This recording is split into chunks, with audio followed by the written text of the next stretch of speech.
Welcome to my fourth video. This has been an interesting week. Last week I reported how I was able to walk around the park pain-free. Well, as a reward for proclaiming the miracle I received, I was treated with nearly unbearable neck, shoulder, and rib pain. Pain is a good distraction to get you to slip up, particularly when you have committed to eating only when you are hungry. I had a few occasions where I slipped up and ate a little too much at a meal. I justified these violations by saying to myself that I ate just a little too fast and hadn't noticed I was full yet. Now I have a personal philosophy about justifying things. To me, justification is doing what you know is wrong and then using external reasons to explain why it was okay. With this in mind, let me tell you how I spent my Friday night. My family and I went out to dinner at our favorite Mongolian barbecue place. Things started out okay. I went and made my bowl of food. I even skipped the noodles in favor of zucchini noodles, because that makes the noodles vegetables, which is healthy, right? Well, the portion was reasonable and I should have called it a day right there. But hey, it's a buffet and I need to get my money's worth. So I went back for a second bowl and justified to myself by saying, it's all vegetables, it's healthy. You can never eat too many vegetables mixed with meat and covered with sauce. I dug into this plate like I was looking for a prize and ate till I was stuffed. And for good measure, a little bit more, just to make sure that I was full. Well, I can confirm that it is, in fact, possible to eat too many vegetables. This absolute violation of my commitment made me have to face my relationship with food. I spent some time thinking about the term relationship with food. The more I thought about it, the more stupid the concept of a relationship with food seemed to me. Why would I have a relationship with food? I don't have a relationship with air or water, both of which I would miss much more quickly if suddenly deprived of all three. In fact, I contend that if anything, a relationship with air would make more sense. If you don't think so, stop breathing for 60 seconds. Yet, I don't go on breathing binges. I don't sit around hyperventilating for thrills.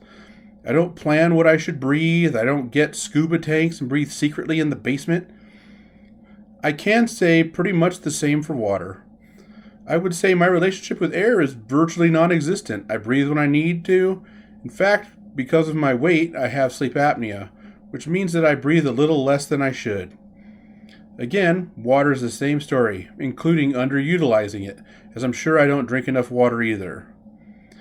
These things sound ridiculous, yet when it comes to food, I do them all. Binge eating? Yup. Eating for excitement? Guilty. Secret consumption? What package of cookies? Yale University actually has a quiz you can take to see if you might suffer from food addiction. I put a link in the description. I can say this is a test that sadly I aced. Nearly a perfect score. The only deductions coming for failing to attempt to get my eating under control, because I had all but given up on even trying. It seemed like too big of a hill to climb, particularly since short distances on level ground wiped me out. I must admit that my gluttony is full-blown addiction. In my previous videos, I said that gluttony was just amplified greed. Colossians 3:5 says, "Don't be greedy, for a greedy person is an idolater, worshiping the things of the world." So working backwards, if I am addicted, I am a glutton. If I'm a glutton, I am greedy. So if I am greedy, then I am an idolater.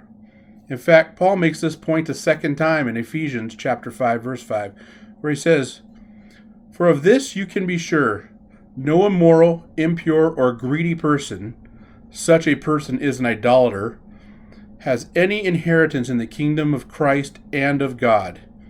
He then follows that up in the very next verse with, "Because of such things, God's wrath comes on those who are disobedient." God's opinion of idolatry is quite clear. It's such a big deal that the first two of the 10 Commandments are about idolatry. The first commandment, "You shall have no other gods before me." The second commandment being, "You shall not make for yourself an image in the form of anything in heaven above, or on the earth beneath, or in the waters below. You shall not bow down to them or worship them, For I, the Lord your God, am a jealous God, punishing the children for the sin of the parents to the third and fourth generation of those who hate me, but showing love to 1,000 generations of those who love me and keep my commandments. Sadly, upon reflection, I think I may have bowed down to food, not in a knowing way, but rather in a sneaky way. I have dropped food on the floor and have gotten down on my knees to recover my beloved morsel and consume it, each bite a loving prayer to the God I love. I have spent countless hours seeking food instead of God. I am guilty of spending time with food and asking it to fulfill me. These activities are clearly acts of worship. I said in my previous video that I have hated God in my service to food, but Paul didn't even talk about the 10 Commandments in Ephesians chapter 5, verse 6. He talked about God's wrath being brought to bear on idolaters. A quick peruse of the book of Nahum gives us some light-hearted descriptions of God's wrath, like, the Lord is slow to anger, but great in power. The Lord will not leave the guilty unpunished. Or, I will prepare your grave, for you are vile. Perhaps maybe those are too understated for you? So how about some imagery? Who can withstand his indignation?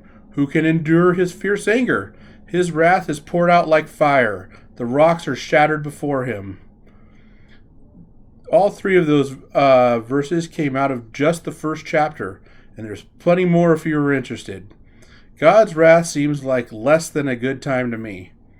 After reading this, I have come to understand that God has accused me and said that he will punish my child for my sin to the third and fourth generation because I have hated him. My daughter is already starting to show the evidence of my sin.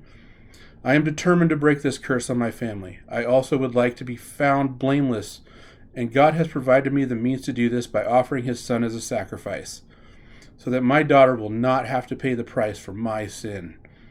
I choose to love God and follow his commandments. I am teaching my daughter to do the same, so he will love my family for 1,000 generations.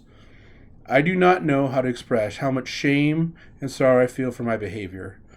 In just the past week, I have come to understand how the people of Israel kept slipping back into idolatry. I will do my best not to follow their example, and with God's grace and assistance, I will be successful. I will close with Philippians chapter 3, verses 17 through 21. These verses just hit me as someone who struggles with food. Christian brothers, live your lives as I have lived mine. Watch those who live as I have taught you to live. There are many whose lives show they hate the cross of Christ. I have told you this before, now I tell you again with tears in my eyes. Their God is their stomach. They take pride in things they should be ashamed of. All they think about are the things of this world. In the end, they will be destroyed. But we are citizens of heaven. Christ, the one who saves from punishment of sin, will be coming down from heaven again. We are waiting for him to return. He will change these bodies of ours, of the earth, and make them new. He will make them like his body of shining greatness. He has the power to do this because he can make all things obey him.